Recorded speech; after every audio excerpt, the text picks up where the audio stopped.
श्री कृष्ण गोविंद हरे मुरारी, हे नाथ नारायण वासुदेवा, हे नाथ नारायण वासुदेवा, हे नाथ नारायण वासुदेवा,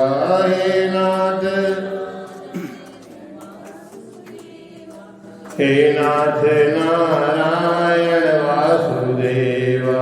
श्री कृष्ण गोविंद हरे मुरारी, हे नाथ नारायण वासुदेवा। श्री कृष्ण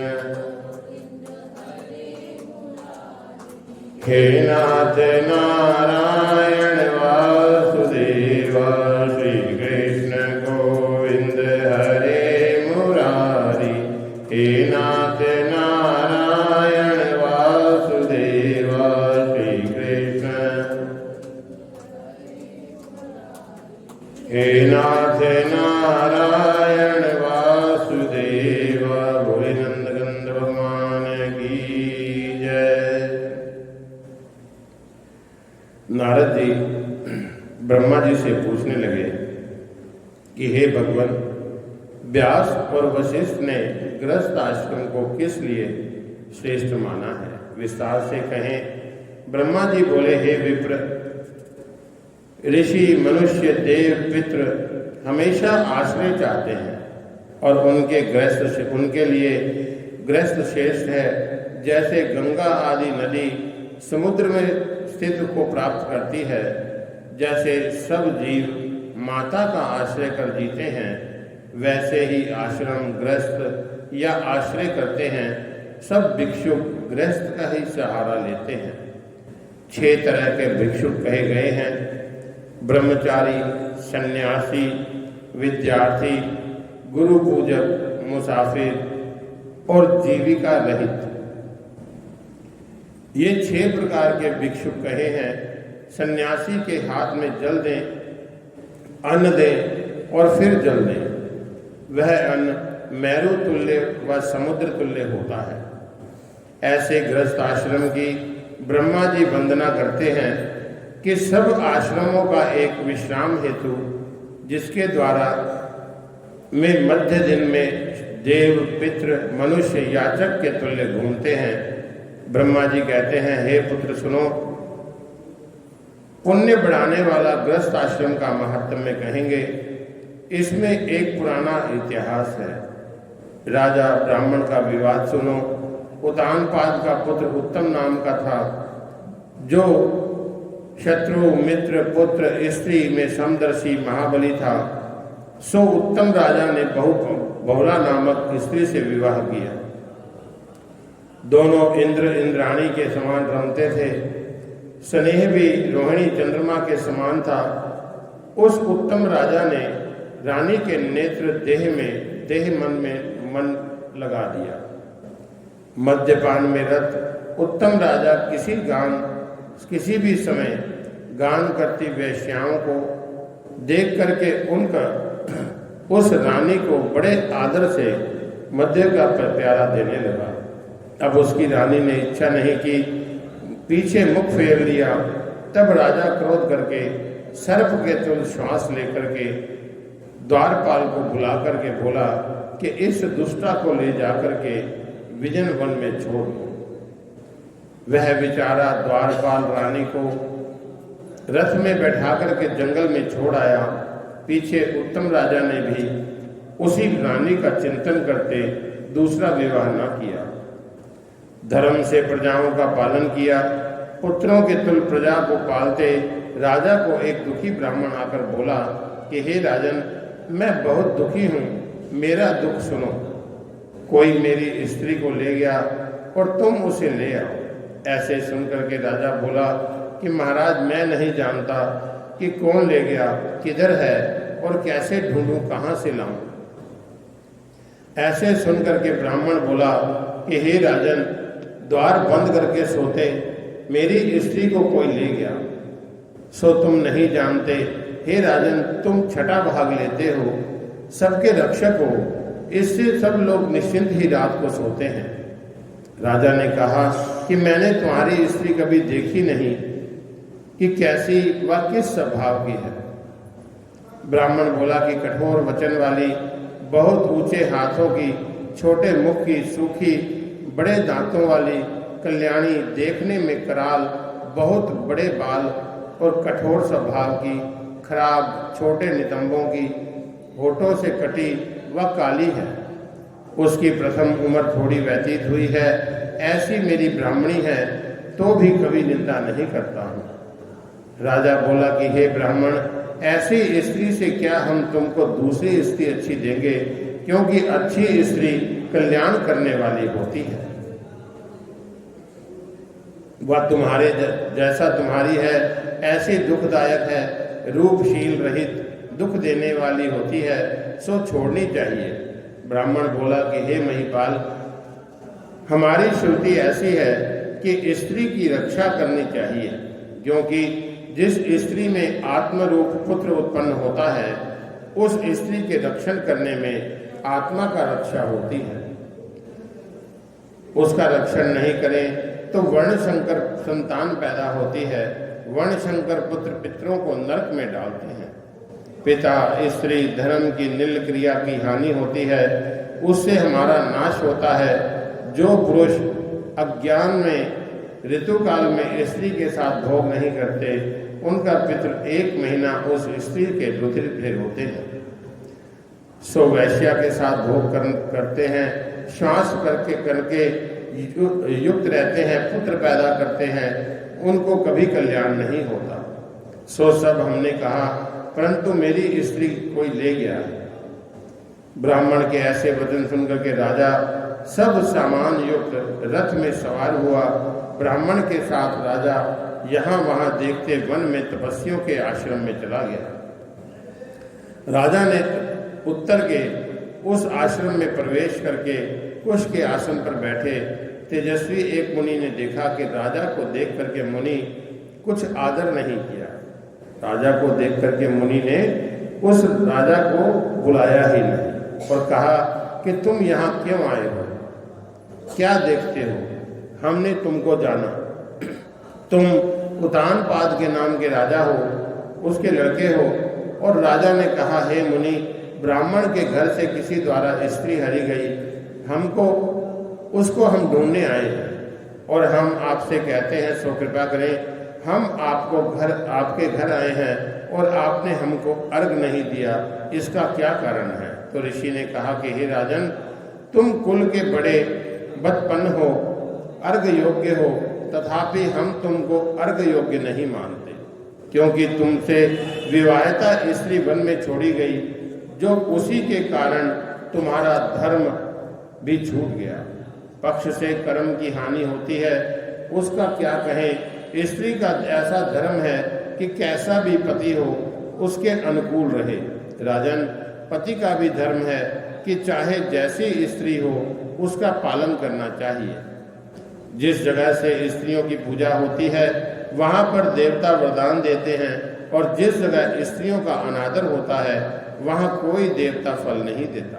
इस कारण सत्कार करने लायक उत्सव में वस्त्र आभूषण करके कल्याण के वास्ते स्त्रियों का सदा सम्मान करना चाहिए। जिस जगह स्त्री के से पति प्रसन्न होता है, वह पति से स्त्री प्रसन्न रहती है, उस जगह निश्चय कल्याण का होता है। लज्जा युक्त राजा ने कहा कि हे भगवान, ब्राह्मण की स्त्री को कौन ले गया और किस जगह है, आप भूत भविष्य या वर्तमान में जानते हैं।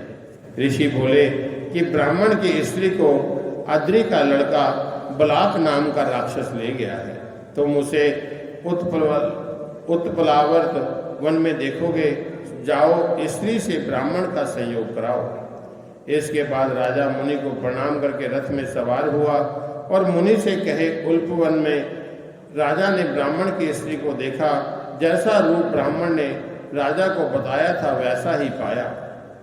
बेलपत्र खा करके उस राजा ने कहा कि हे कल्याणी, अतिरात्र नामक ब्राह्मण की कन्या हूं, वन में क्यों आई हो। बिलपत्र खा रही उसे राजा ने कहा कि कल्याणी, तुम वन में क्यों आई हो, हमसे कहो, क्योंकि शील ब्राह्मण की स्त्री हो।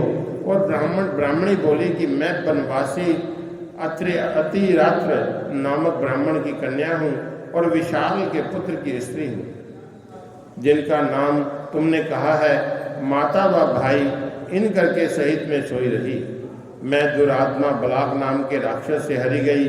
अहो, जिस राक्षस ने हमारी माता व भाई को छुड़ा दिया वह भस्म हो जाए। मैं दुखी हूँ हे राजन, उस राक्षस से मैं इस वन में लाई गई, परंतु वह राक्षस मेरे साथ भोग नहीं करता, ना जाने क्या कारण है। यह सुनकर के राजा ने ब्राह्मणी से पूछा कि हे ब्राह्मणी, तुमको यहाँ छोड़ करके वह राक्षस कहाँ गया? हमको तुम्हारे पति ने भेजा है, हम तुम्हें लेने आए हैं। ब्राह्मणी बोली कि हे नृप, इसी वन के बीच में रहता है, तुम जाकर के देखो। इसके बाद राजा ब्राह्मण की स्त्री से बताए मार्ग में गए और वहां वन में राक्षस को देखा। जब राक्षस ने राजा को देखा तब जल्दी आकर के राजा के पांव में पड़ गया और बोला कि हे राजन, आप मेरे मालिक हो, मैं आपका दास हूँ, बोलो क्या करूं? राजा ने कहा कि हे निशाचर, तुम ब्राह्मण की स्त्री को लाए हो, जो औरत बनाने को लाए हो तो औरत बनाने लायक नहीं है, क्योंकि कुरूपा है, दुष्टशीला है, अथवा खाने के वास्ते लाए हो तो कहो। राक्षस बोला कि हम मांस नहीं खाते, पूर्व जन्म में जो पाप हमने किया उसी का भोग कर रहे हैं। हमारे घर में बहुत स्त्री हैं जो रूप में अप्सराओं के समान हैं, ऐसी स्त्री छोड़ करके हम मनुष्य की स्त्री के साथ कैसे भोग करेंगे? तो राजा ने कहा कि इसको ना खाने को लाए, ना भोग करने को लाए, फिर क्यों लाए, मकान में जाकर के लाए हो? राक्षस बोला कि हे नृप, वह ब्राह्मण राक्षसों के नाश करने वाले मंत्र को जानते हैं।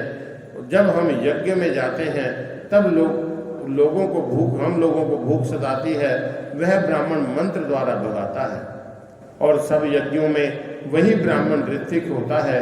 सो इनसे हमने ब्राह्मण को दुखी करने के लिए हरा, क्योंकि स्त्री बिना पुरुष कर्म करने योग्य नहीं होता। तब राजा बहुत व्याकुल हुआ और अपने मन में विचारने लगा, यह राक्षस ब्राह्मण की बात में हमारी निंदा करता है। मुनि भी हमें बोले कि तुम अर्ध योग्य नहीं हो। ऐसे राजा विचारता था कि राक्षस हाथ जोड़ करके बोला कि राजन प्रसन्न हो। तब राजा ने राक्षस से कहा कि तुम ब्राह्मण की स्त्री को ब्राह्मण के घर ले जाओ, जब हम तुमको स्मरण करें तब हमारे पास आना। ऐसे वचन सुनकर के, राजा के वचन सुनकर वह राक्षस ब्राह्मण की स्त्री को ब्राह्मण के घर ले गया। तब राजा अपने वन में विचारने लगा कि ऐसा कौन सा पुण्य है जिससे हम अर्घ देने योग्य हो जाएं। हमने वन में स्त्री को छोड़ दिया, अब क्या करें? अथवा ज्ञानी मुनि से पूछेंगे। ऐसे विचार करके राजा रथ में सवार होकर के राजा मुनि के ध्यान को गया। रथ से उतरकर मुनि को प्रणाम किया और सब हाल कहा। मुनि बोले कि हमने सब हाल जाना है, अब तो तुमको कर्तव्य है, तुम्हारा कर्तव्य है, सो सुनो।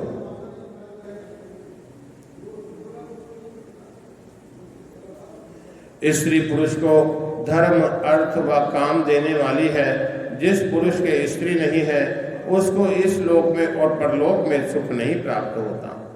स्त्री का भी धर्म है कि पति को ना छोड़े, चाहे पति दुखशील, दुष्ट, भाग्य, वृद्ध, जड़, रोगी, दरिद्री हो, पर पातकी नहीं होना चाहिए। पुरुष का धर्म है स्त्री को नहीं छोड़े, चाहे सुशीला, कर्कशा या वृद्धा हो या फिर रोगिणी, मर जाए, मृत संतान को पैदा करने वाली हो, पर व्यभिचारिणी ना हो। राजा ने कहा कि हे भगवान, हम क्या करें? कर्म का फल हमें यह प्राप्त है, जो हम कुछ कहते हैं सो जलते हुए चित्त से करते हैं। हमने पतिव्रता स्त्री को वन में छोड़ दिया, ना जाने कहाँ गई। वन में सिंह, व्याघ्र, राक्षसों द्वारा खाई गई।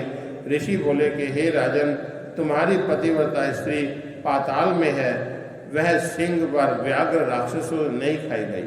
राजा ने कहा कि हे मुनीश्वर, यह बड़े आश्चर्य की बात है कि पाताल में उसे कौन ले गया है, कैसे अदूषित है। ऋषि बोले कि नागलोक में शपोत नाम का नाग है, उसने तुमसे छोड़ी गई तुम्हारी स्त्री को वन में घूमते देखा। हे राजन, रूप, मद, गर्व व अनुराग से युक्त सब कारण जानने वाले मायावी नाग से पाताल में ले जाई गई। हे राजन, उस नाग की कन्या का नाम नंदा है, उसके घर में उसे छिपा रखा है। नाग ने अपनी कन्या से कहा कि हमें उस स्त्री को दे दो। तब नाग कन्या नंदा ने जवाब दिया कि हम नहीं जानती कि कहाँ गई। सो पाताल में तुम्हारी स्त्री है, उसके लाने के वास्ते राजन यत्न करो और धर्म से राज्य का पालन करो। स्त्री के साथ धर्म युक्त क्रिया करो। मुनि के वचन सुनकर के उत्तम राजा अच्छे रथ में सवार होकर के अपने नगर में गया और राजा में आनंद युक्त स्त्री सहित ब्राह्मण को घर में देखा। राजा को देख करके ब्राह्मण बोलने लगा कि हे राजन, हम कृतार्थ हैं, आपने धर्म का पालन किया, हम स्त्री के बिना व्याकुल रहे, सो आपकी कृपा से हमको स्त्री प्राप्त हुई। तब राजा बोला कि आप ब्राह्मणों में श्रेष्ठ हो, सो अपने धर्म के पालन से कृतार्थ हुए और वे संकट में हैं जिनकी स्त्री घर पे नहीं है। राजा ने महाबली कनाम नामक राक्षस का स्मरण किया। वह राक्षस राजा के पास आया, राजा को प्रणाम कर कहने लगा कि महाराज, मैं क्या करूं। तब राजा ने सब अपना हाल कहा। राजा का हाल सुनकर के राक्षस पाताल में जाकर के राजा की स्त्री को लाया। राजा की स्त्री राजा से परम आनंदित होकर के बार बार बोलती थी कि महाराज प्रसन्न हो।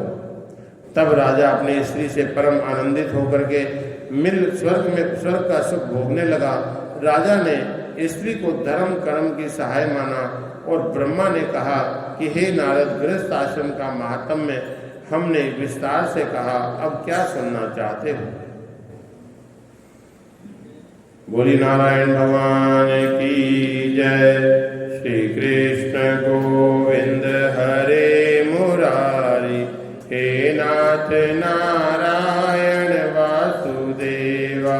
श्री कृष्ण गोविंद हरे मुरारी, हे नाथ नारायण वासुदेवा। हे नाथ नारायण वासुदेवा, हे नाथ नारायण वासुदेवा। हे नाथ नारायण वासुदेवा, हे नाथ नारायण वासुदेवा। श्री कृष्ण गोविंद हरे, हे नाथ नारायण